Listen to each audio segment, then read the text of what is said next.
Redox ರಿಯಾಕ್ಷನ್ಗೆ ನಿಮಗೆ ಅರ್ಥ ಆಗೋ ಥರ ಇನ್ನೊಂದು ಥರ ಹೇಳಿದರೆ, ಇವಾಗ ನೀವು ಮತ್ತು ನಿಮ್ಮ ಫ್ರೆಂಡ್ ಇರ್ತಾರೆ.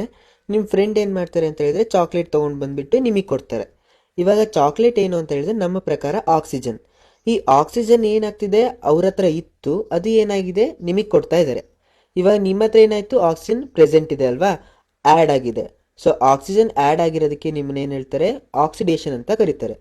ನಿಮ್ಮ ಫ್ರೆಂಡ್ ಹತ್ರ ಏನಾಗಿತ್ತು, ಮುಂಚೆ ಚಾಕ್ಲೇಟ್ ಇತ್ತು, ಈಗ ಏನಾಗಿದೆ ಅವ್ರ ಹತ್ರ ಚಾಕ್ಲೇಟ್ ಇಲ್ಲ, ಅದೇನಾಗಿದೆ ರೆಡ್ಯೂಸ್ ಆಗಿದೆ. ಅದನ್ನ ಏನು ಹೇಳ್ತೀವಿ, ರಿಡಕ್ಷನ್ ಅಂತ ಕರಿತೀವಿ. ಆಕ್ಸಿಡೇಷನ್ ಮತ್ತು ರಿಡಕ್ಷನ್ ರಿಯಾಕ್ಷನ್ನ ಎರಡೂ ಸೇರಿದರೆ ಅದನ್ನು ರೆಡಾಕ್ಸ್ ರಿಯಾಕ್ಷನ್ ಅಂತ ಕರೀತಾರೆ.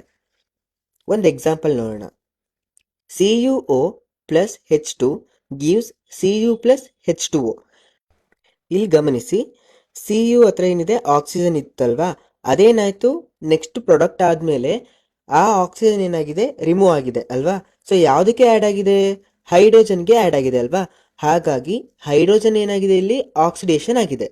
ಅದೇ CuO ಏನಾಗಿದೆ ಇಲ್ಲಿ ರೆಡ್ಯೂಸ್ ಆಗಿಬಿಟ್ಟು CO ಆಗಿ ಕನ್ವರ್ಟ್ ಆಗಿದೆ. ಹಾಗಾಗಿ ಇದನ್ನ ರಿಡಕ್ಷನ್ ಅಂತ ಕರೀತಾರೆ.